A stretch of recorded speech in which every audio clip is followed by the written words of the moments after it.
Hey, happy Wednesday. I am Meredith. I am here with our message for the 24th of January, 2023.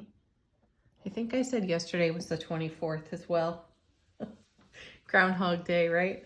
Okay, we're using Sawyer's Path. We have the sun in Aquarius, the moon in Cancer, Uranus retrograde for a couple more days. Tuning into the energy atmosphere. What's being served up out there for us to navigate. Our first two cards, quite a shuffle by the way today. First two, we have Judgment. Ooh, wow, with the Emperor. This feels like a get ready to do the work set of cards right here. Meaning the Judgment card is being called to an energy or called out of an energy. And then you have the Emperor. So you're actually resurrecting, calling out some of your Emperor wisdom. And I feel that this is going to get leveraged on something super important to each of us uniquely. So it's going to require experience and knowledge and strength, fortitude, and grit, like mixed in with wit and wisdom, which is awesome. Though there's definitely a feeling coming off of these two cards, and I'm hearing it ain't easy, but it's so worth it. That's what I'm getting out of these two. Let's see what's next. Four of Pentacles. And the Ten of Swords, see? What did I tell you? Now, the Four of Pentacles is called the Miser in Tarot, and it speaks to something we'd rather keep under wraps or something we don't wish to share. So I won't ignore that message, though my real intuitive read on the Four of Pentacles is that we have something of great value that has been nurtured for a good long time, which brings me back to the message we've been getting about a manifestation or several that are popping into the now that have been long in development. So why wouldn't it take a level of resurrection off Judgment? Why wouldn't it take our vast experience, wisdom, grit, fortitude, and all the nitty gritty that we have to bring it into the now? Makes it really valuable to us. So that Four of Pentacles is a very stable card, so it will support whatever we're putting on our foundation. With it though, we have the Ten of Swords, which is the Ace of Swords to the power of 10. That's brilliant clarity, everlasting strength. And this is all about self-mastery here on this card.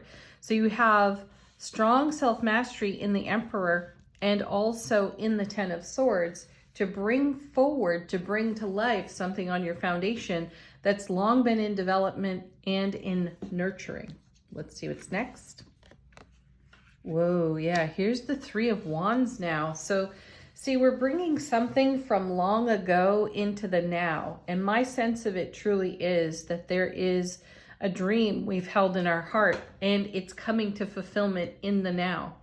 That 10 and that Emperor right there are super strong guidance cards for us in the reading. I love in Sawyer's Path that we do see thought bubbles here. This one is presently blank. So this is us filling in our horizon with some of the energies that are emerging in the now. I highly recommend, and I've been talking about it for a couple of days, checking out some of the astrologers on YouTube. Pick your favorite and learn about Pluto in Aquarius, because that's something that's just happened on Saturday. Pluto has moved out of retrograde in Capricorn direct into Aquarius. And it's only going to be there for a little while. So I think in May it retrogrades again, then goes direct in October for the next 20 years in Aquarius. So we're coming into the age of Aquarius, and I'm sensing with Pluto, and I'm sensing that back in 2008, almost 16 years ago, Pluto moved into Capricorn. So we've been doing some really extensive life journey, spiritual journey work in Capricorn with Pluto for a very long time, right? So there's a lot of change going on in the atmosphere from this shift. We're having an opportunity to get into developmental theory where we have brand new inspiration experience. So that's why some of this manifestation energy is important to pay attention to, because as I've mentioned, it's from long ago and it's maturing in the now after it's been nurtured for a very long time. And you see evidence of that here in these cards, but now that it's coming through in this new age, there are some shifts and some changes that need to be negotiated as we fill in our new view of our horizon on this Three of Wands. So this is a profound opportunity for us to really celebrate and enjoy the changes we've been nurturing for more than a decade. That's huge. Next we have, wow, Three of Swords coming back around. This card has shown up in the personal one-on-one readings that I've done recently. It's actually shown up for me as well when I do my own cards, which is fantastic. I love this card, and I know it's a cringe card in tarot. Many people see it and think the worst. Remember, though, that this is pain, loss, and sorrow of the past. And what do we do with things of the past that were painful, that were challenging? We look to the silver lining. We look to the way we were spared in hindsight when an energy did not develop. Now, we've got 2 3s right next to each other. This is a very heavenly number here, because 3 is the number of heaven, 4 is the number of earth. And we've got the 4 over here. So I feel a long echoing prayer coming to fulfillment and fruition in a way that surprises and delights us to our core. As in, we may be so whelmed by what is blossoming in the now that's been nurtured for so long in our heart space that we don't even have words for it. This is every sentimental thing you've ever seen that could truly bring you to your knees with tears of joy and happiness. That's what I'm sensing. I know that no one's going to look at the Three of Swords typically and think that, though. Consider some of the uphill climbs you've made in your spiritual journey and how good it felt to get to the top of that next leg of the journey. Powerful, right? That's what's happening here in these cards. And you need your Emperor energy. You need your self-mastery from the Ten of Swords to live these moments as they manifest for you. So congratulate yourself and truly celebrate what's coming into being. Wow, because yeah, what do we do when we go on from there? We just sail right into a whole new world of lovely. And that's what the Six of Swords is bringing to us. It's moving from an energy that felt less than favorable into an energy that's much more favorable, but it is like coming out of a rainstorm into the sunshine. The clouds are clearing.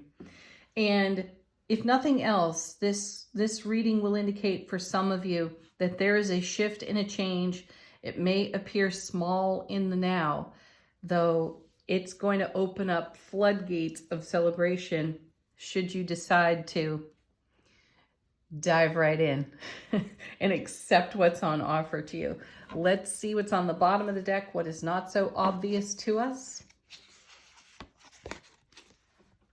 Yeah, there it is, another 4, and it's one of the greatest 4s of all, the 4 of Wands. Another portal. We've seen some portals this week. The 2 of Wands, we've seen it with the Hanged Man, and now we're seeing it with the 4 of Wands. A great card. It's the happiest in the minor arcana, super stable energy, which we will require to support everything that is in evolution out of these cards. So we've got 2 4s on the table, and we've got 2 3s on the table. Heaven is really touching earth within us. What are we doing with that? How are we making the most of this? And I feel a message of us coming home to our own selves, feeling really at home within our soulful presence. And when we allow that light to shine and vibrate and be our frequency, there's our Two of Cups. That's showing up in the way that we desire to be met. And these cards are telling us that the universe is rising to meet us in a way that is unspeakably profound. How beautiful. Let's see what's next. Nine of Wands. Beautiful card to have here, because this is the fortitude that I'm talking about over here with Judgment in the Emperor and the Ten of Swords and the Four of Coins. Amazing. It does take incredible strength and endurance to do what we've done, but we've turned our 4 into our 9, which tells us we've gone the distance with our dream. And now we are seeing evidence of that dream fulfilled for ourselves. Oh my goodness. See, there it is now. There's the Ace of Cups. This is what is coming behind all these other cards. This is what's rising to the surface. Now, we've seen the moon a couple of times recently too in the readings. I think we saw the moon yesterday. So there is an energy that is rising. It is surfacing, and it is full of blessing. The divine and cosmic gift of love, bliss, joy, happiness. Wow. Which is worth the investment. There's the 8 of Coins. Fantastic. And then after that, this is the keep doing what you're doing because it's working. Here comes the magic. That's heaven touching earth with us. Wow, the Fool's underneath that card too. Fabulous, which is great. It really confirms this 3 of Wands for us. This is the new thought bubble filling in with all of the energy that is coming out of our investment. How beautiful. All right, angel answers.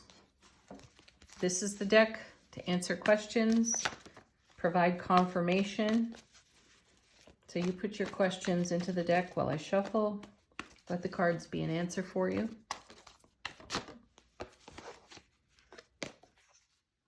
Recovery.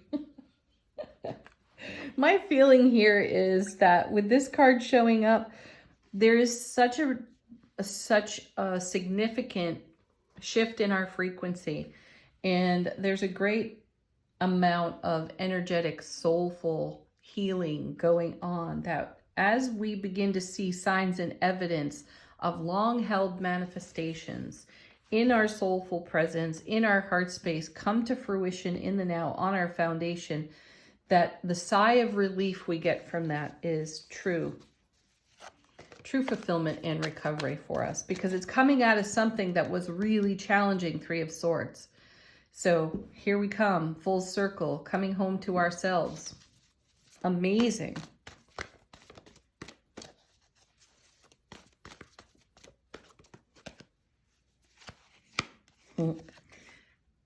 Our sweet, soft yes. The yes that whispers from our intuition. Oh my gosh. And there it is again. Listen to your intuition. Yes.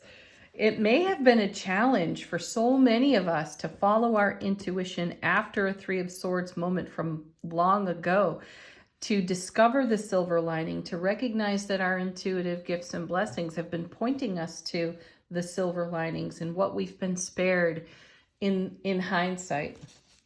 How beautiful, how sweet. Okay, one more.